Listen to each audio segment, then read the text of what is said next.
Lección 9. Para el 2 de diciembre del 2017.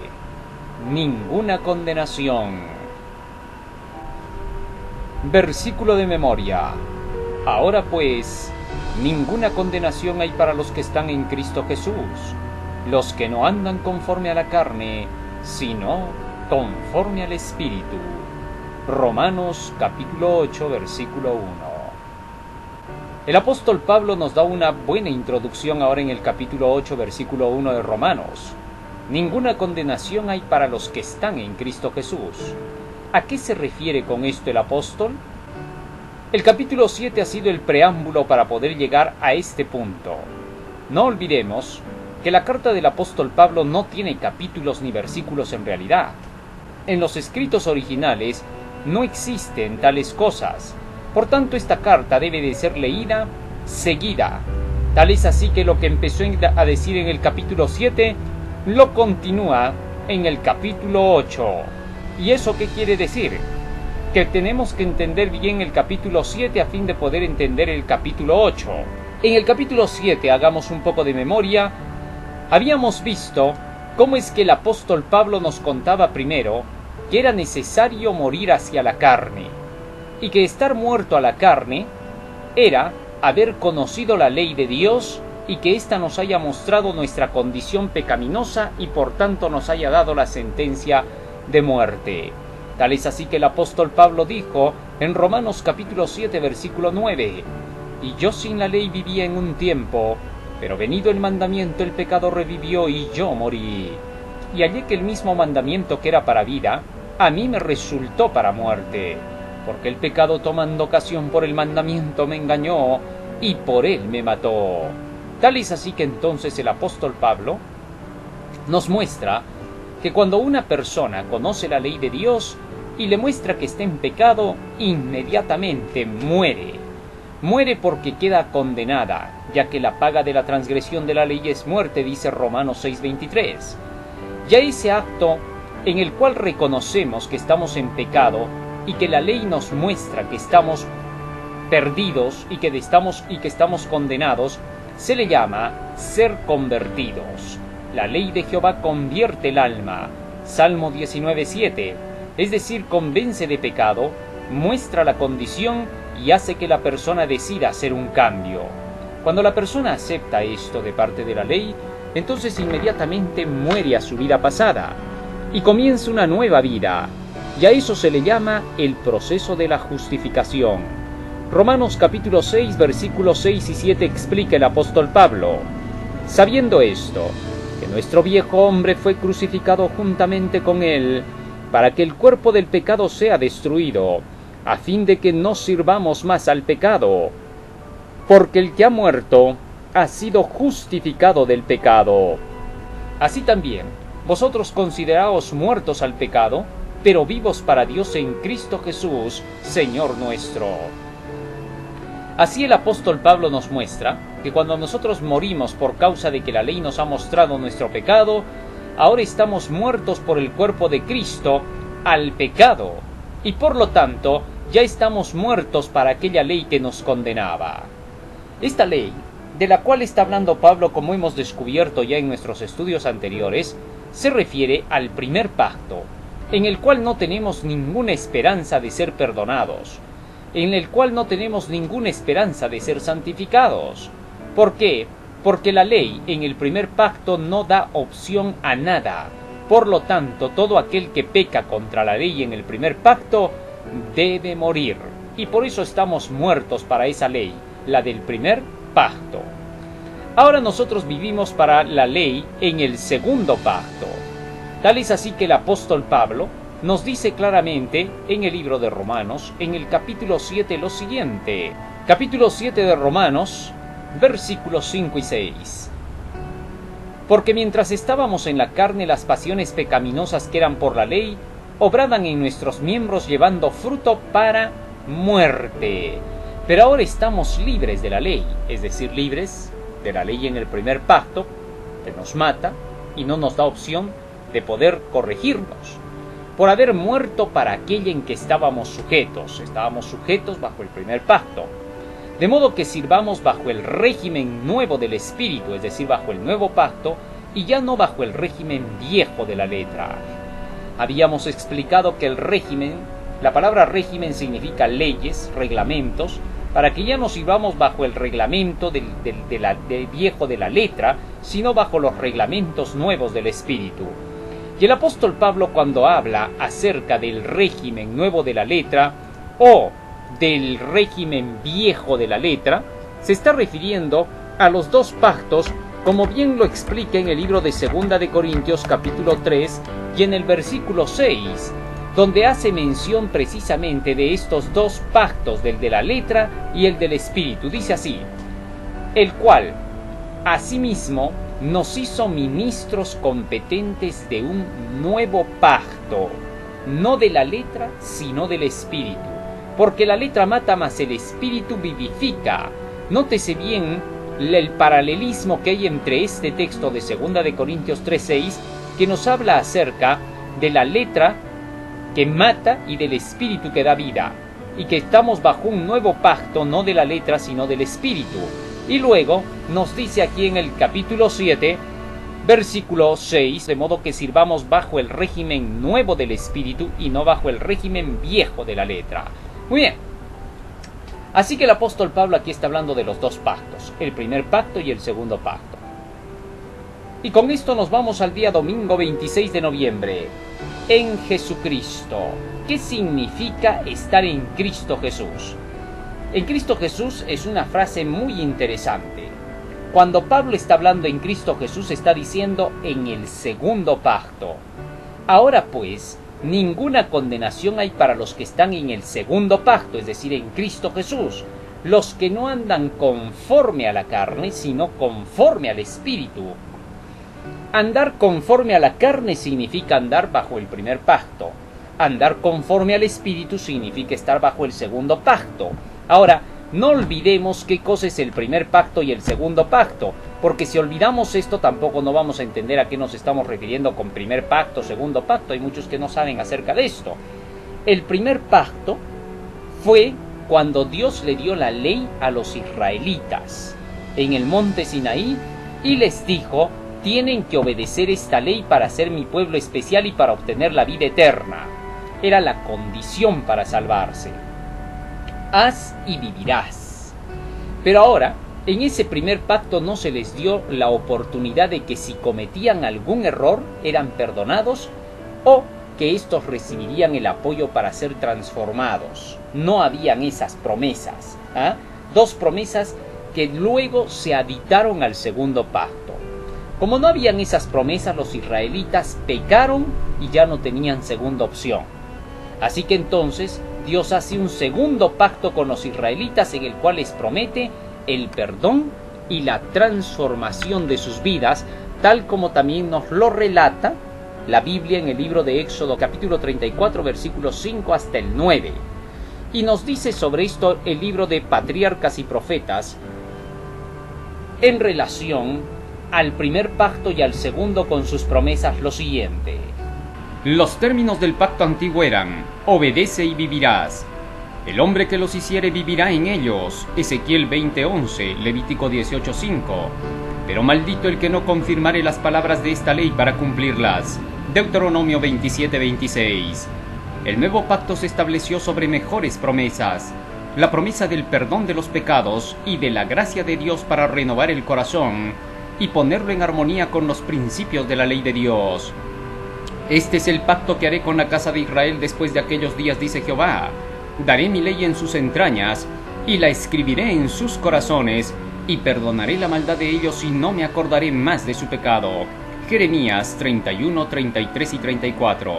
La misma ley fue grabada en tablas de piedra, es escrita por el Espíritu Santo sobre las tablas del corazón.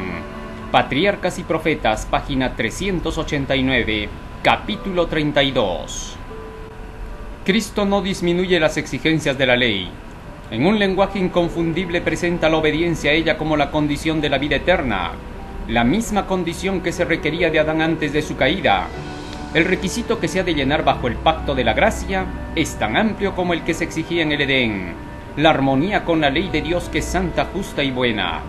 Palabras de vida del Gran Maestro, página 322.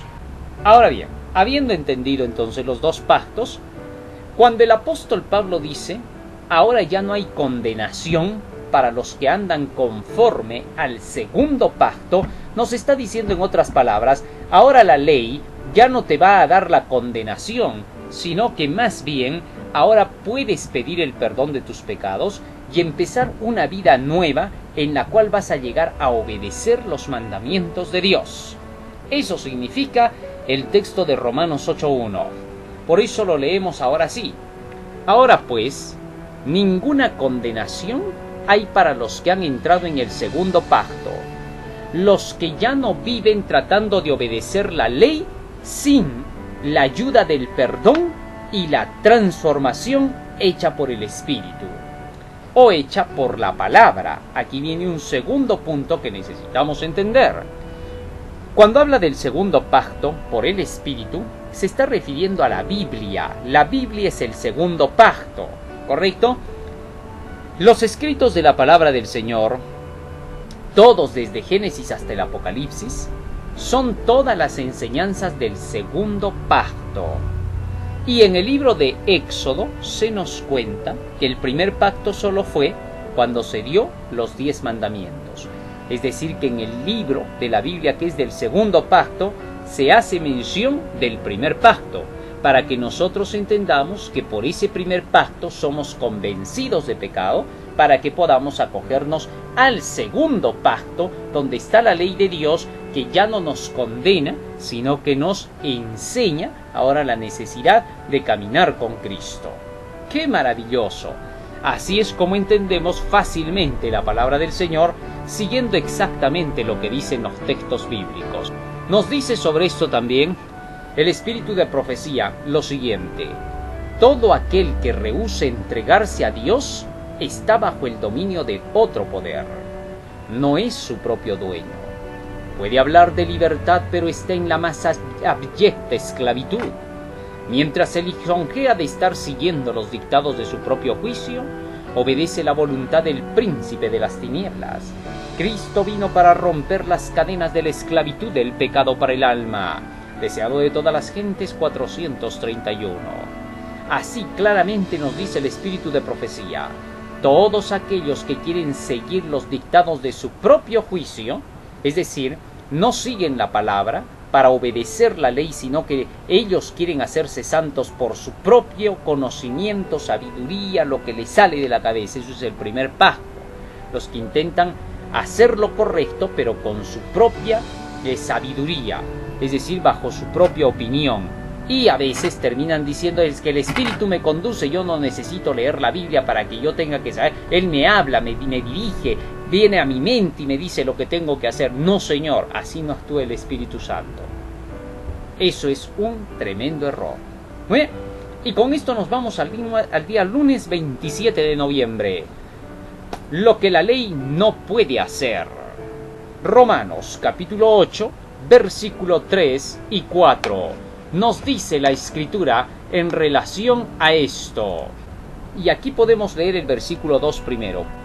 Porque la ley del Espíritu de vida en Cristo Jesús, es decir, el segundo pacto, las enseñanzas de la palabra, me han librado de la ley del pecado y de la muerte. La ley del pecado que está escrita en nuestros miembros, es decir, el mal, y de la muerte, la ley que nos condenaba también. Muy bien. Así somos librados de toda la condenación del primer pacto gracias al segundo pacto. Versículo 3. Porque lo que era imposible para la ley, para el primer pacto. ¿Qué cosa era lo imposible para la ley del primer pacto? Hacer que nosotros fuéramos obedientes desde que hemos nacido hasta el final de nuestros días sin cometer errores. Eso era imposible por cuanto todos hemos pecado. Por cuanto era débil por la carne, por eso dice. ¿Por qué? Porque el primer pacto no puede hacer la transformación en una persona que es débil carnalmente hablando.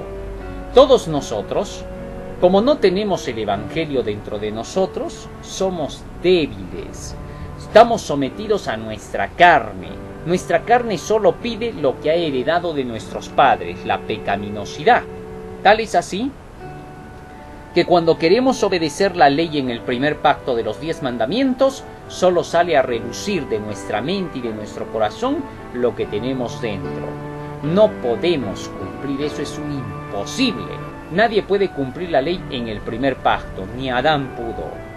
Entonces, por esa razón, Dios enviando a su Hijo en semejanza de carne de pecado, es decir, en semejanza de nuestra carne, con nuestras debilidades, con nuestras posibilidades de caer, cargaba una carne con naturaleza pecaminosa. Eso nunca hay que olvidar.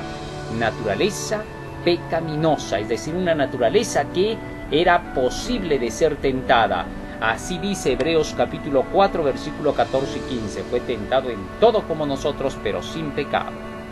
Nos dice también el espíritu de profecía lo siguiente: en él no había astucia o maldad, fue siempre puro e inmaculado, aunque tomó sobre sí nuestra naturaleza pecaminosa.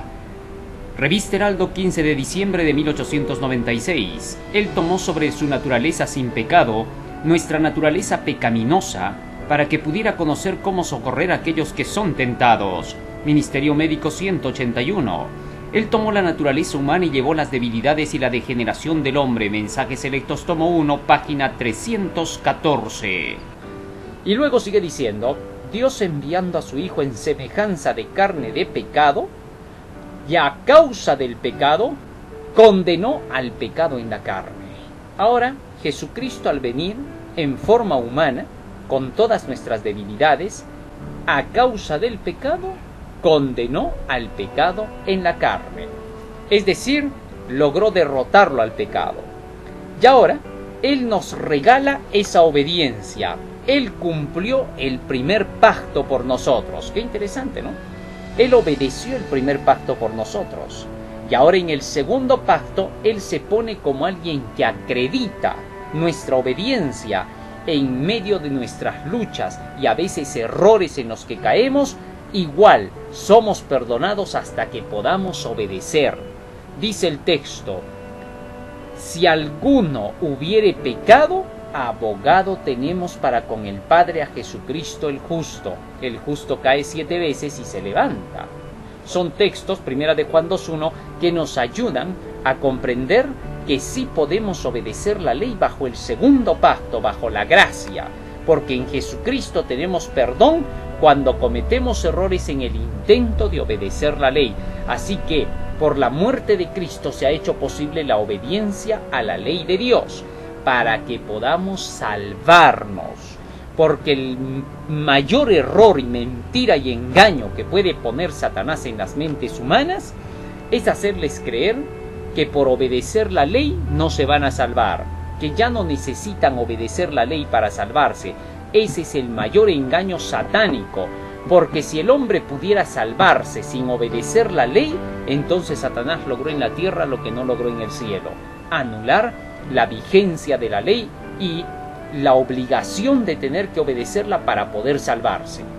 Nadie puede decir que la obediencia a la ley no es para salvarse. Está equivocado, está yendo en contra de las Santas Escrituras.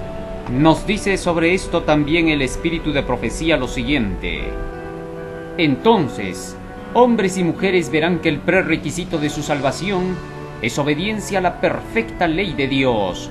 Nadie hallará excusa para el pecado. Mediante los justos principios de aquella ley, los hombres recibirán su sentencia de vida o muerte. Mensajes Selectos, tomo 1, página 264. Muy bien. Y así pasamos al siguiente día, al día martes 28 de noviembre. La carne o el espíritu. Libro de Romanos capítulo 8 versículos 5 y 6, dice el apóstol: porque los que son de la carne piensan en las cosas de la carne, pero los que son del espíritu en las cosas del espíritu. Porque el ocuparse de la carne es muerte, pero el ocuparse del espíritu es vida y paz. Ahora bien, aquí el apóstol Pablo dice: porque los que son de la carne piensan en las cosas de la carne, pero los que son del espíritu en las cosas del espíritu. ¿Qué cosa es ser de la carne y qué cosa es ser del espíritu? Los que son del Espíritu son los del segundo pacto. Viven del Espíritu.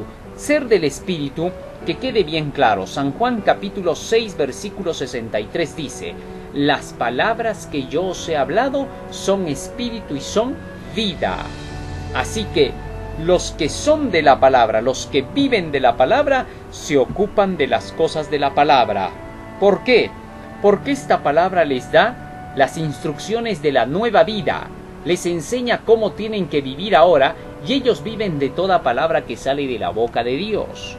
Pero los que son de la carne son aquellos que quieren vivir bajo el primer pacto, es decir, son aquellos que quieren obedecer la ley o, cuando menos, quieren portarse bien según lo que ellos dicen, que ya pues tienen que dejar el mundo y ser buenas personas, quieren hacerlo, pero no lo hacen con la palabra del Señor, no miran a la Biblia como algo que es el medio necesario, imprescindible para tener que obedecer. Entonces, en su intento de querer así obedecer la ley de Dios, solo sale a relucir lo que ellos tienen adentro, su carne. Nuestra naturaleza es carnal, Pablo es claro. Por tanto, si no nos llenamos de la palabra, si ésta no nos controla, para poder frenarnos en las acciones negativas, todo lo que va a salir de nosotros pues la carnalidad. Y por más sinceros que seamos en querer obedecer la ley, vamos a terminar haciendo lo opuesto, como decía Pablo: lo que no quiero, eso hago.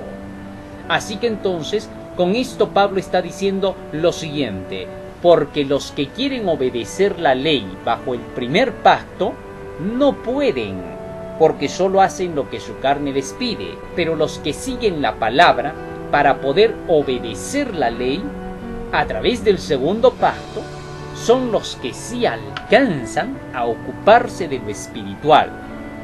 Porque el ocuparse de la carne es muerte, dice el apóstol Pablo. Es decir, porque el ocuparse del primer pacto, de querer hacer las cosas sin la ayuda de la palabra del Señor, sin el Espíritu, es muerte.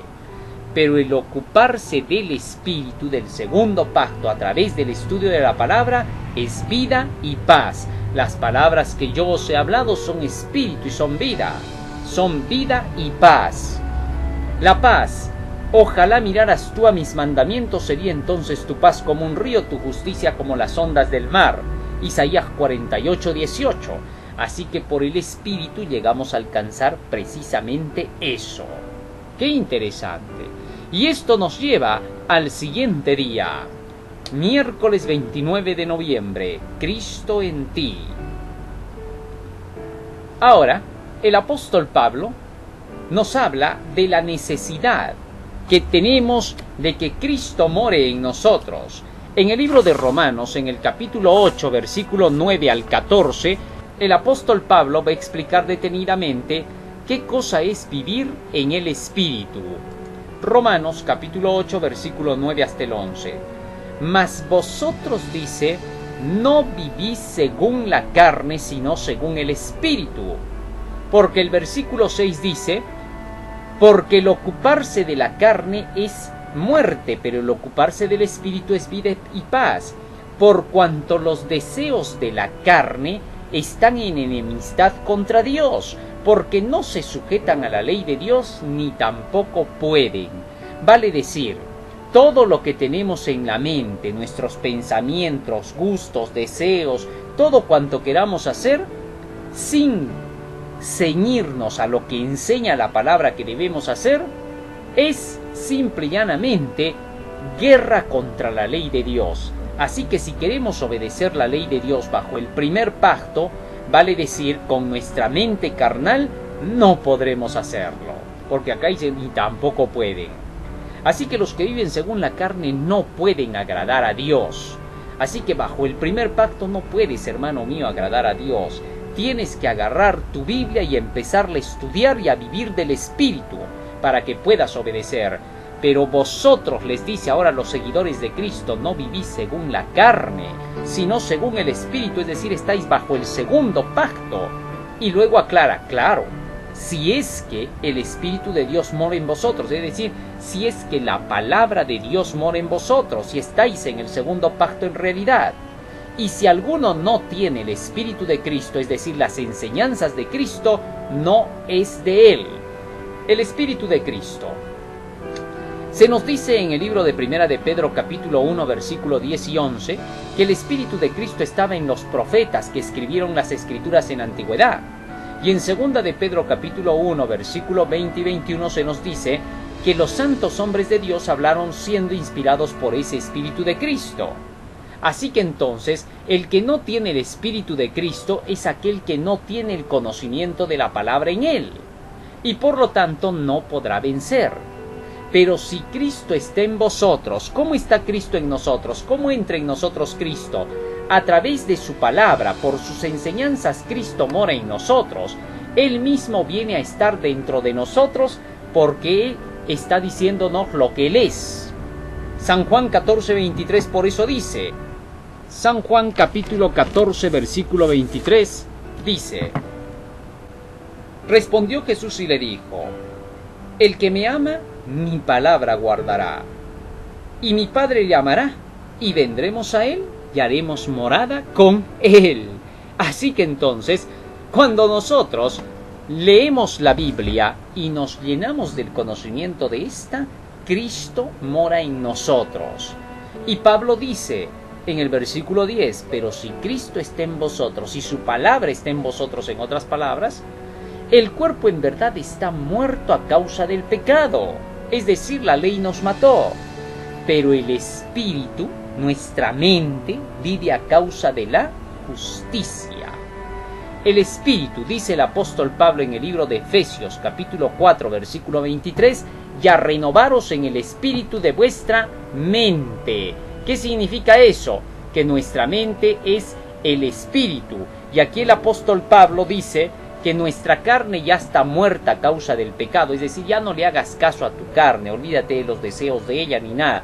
Tú ahora vives del espíritu, porque tu espíritu, tu mente vive a causa de la justicia, vive a causa de las enseñanzas de la palabra de Dios.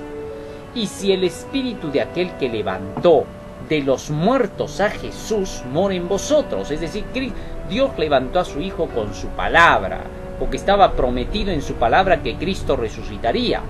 Y si esa palabra, dice el apóstol Pablo, mora en vosotros, el que levantó de los muertos a Cristo Jesús, dará vida también a vuestros cuerpos mortales por su espíritu que mora en vosotros, es decir, por las palabras que moran en vosotros. No solo de pan vive el hombre, sino de toda palabra que sale de la boca de Dios. San Mateo capítulo 4, versículo 4.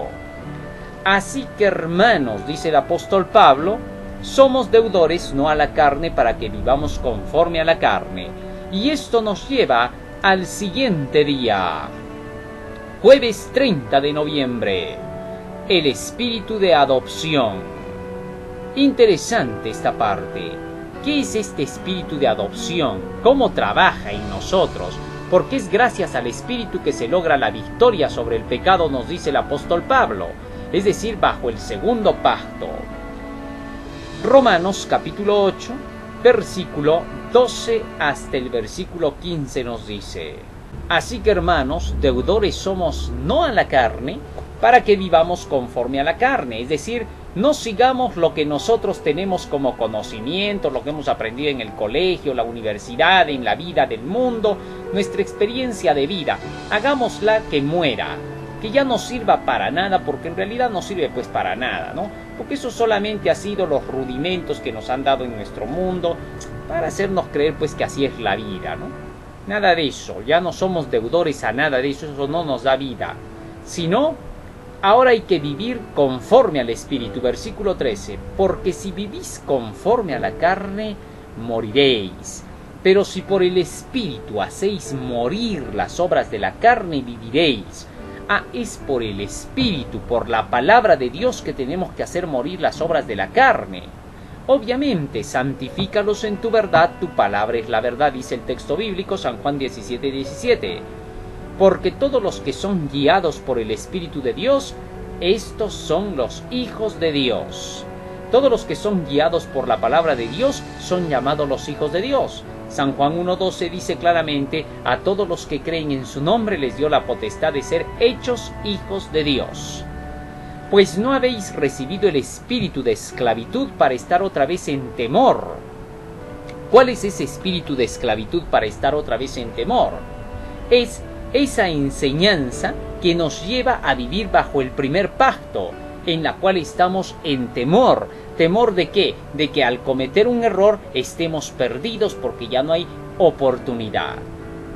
El verdadero temor a Dios está en tomar la Biblia todos los días y vivir de ella. Dice el sabio Salomón en Proverbios 2:1 y 5: Hijo mío, si guardas mis palabras y mis mandamientos dentro de ti, versículo 5, entonces entenderás el temor de Jehová. ¡Qué maravilloso! Es por medio del conocimiento de la palabra como el verdadero temor de Dios entra en nuestras vidas. Debemos temer a Dios. Cuidado con caer en el otro lado. El apóstol Pablo, cuando dice no habéis recibido el espíritu de esclavitud para estar otra vez en temor, se refiere al temor de estar bajo el primer pacto, donde no hay ninguna oportunidad de perdón y transformación, sino que habéis recibido el espíritu de adopción por el cual clamamos Abba Padre. Ahora somos adoptados como hijos de Dios por el segundo pacto, para poder ser educados en la obediencia a la ley de Dios, bajo el temor de Dios, porque el apóstol Pablo también dice: ocupaos en vuestra salvación con temor y temblor. Así que entonces no vayamos a confundir aquí la palabra temor, creyendo de que no tiene nada que ver con el temor que Dios infunde. Hay un temor de Dios, el temor del conocimiento profético, del conocimiento del pecado, del conocimiento del juicio. Todo ese temor es bueno, así que cuidado con hacerlo de lado. Dice en Proverbios 16:6: con el temor de Jehová se apartan del mal los hombres. Así que cuidado con caer en los extremismos y los fanatismos de pensar que ya no hay que temerle a Dios. Temed a Dios y dadle gloria, dice el texto en Apocalipsis capítulo 14 versículo 7, y es el evangelio que va a salvar a la humanidad, ese mensaje de los 3 ángeles. Así que entonces cuidado con ese espíritu fanático que hace de lado el temor a Dios, porque eso es lo que hace Satanás, ¿no? Los movimientos espiritistas dicen que ya no hay que temer a Dios, porque como Dios es amor no hay que temerle. Cuidado, hay que temer a las advertencias del Señor.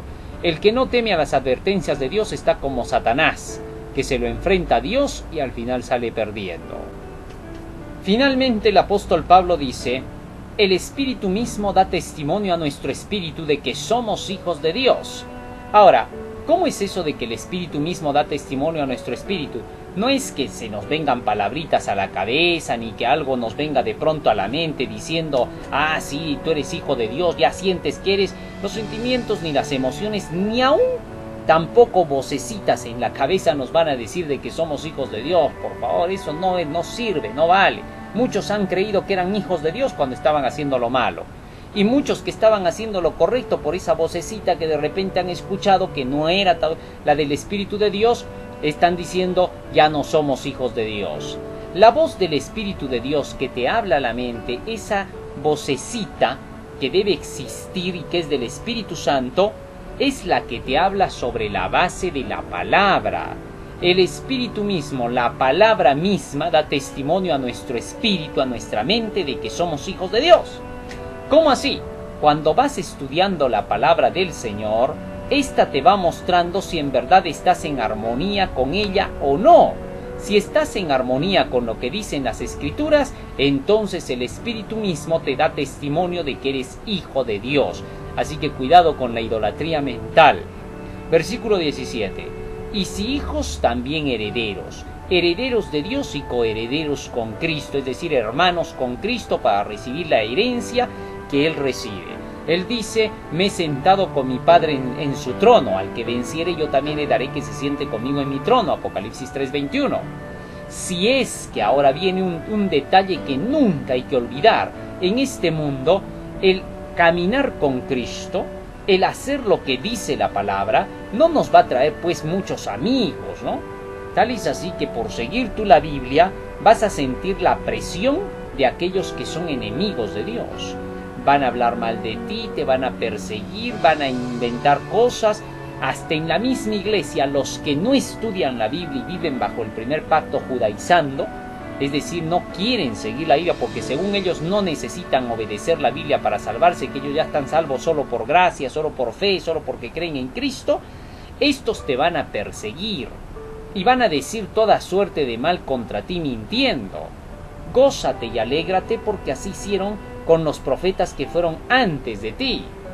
Así dice Jesús en San Mateo capítulo 5, verso 10 hasta el 12. Tal es así que no podemos evitar la persecución. Necesitamos padecer juntamente con Cristo para que con Él también seamos glorificados. Ahora, ¿padecemos en qué? Hay muchos que padecen porque están buscando el dinero, las diversiones, los placeres. Padecen por eso y dicen, ¿por qué yo he nacido así sin nada? No padezcas pues por eso, porque eso es la mundanalidad.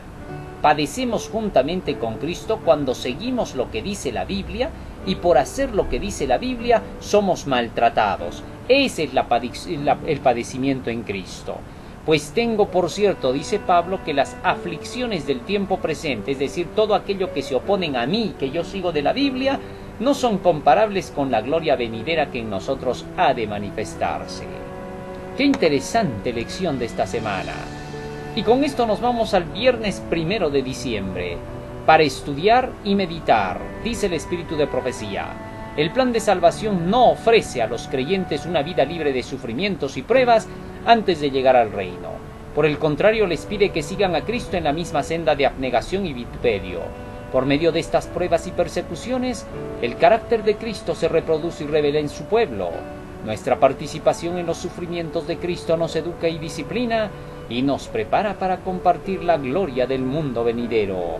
Comentario Bíblico Adventista, tomo 6, página 565. Maravillosa lección. Que Dios te bendiga, hermano mío. Amén.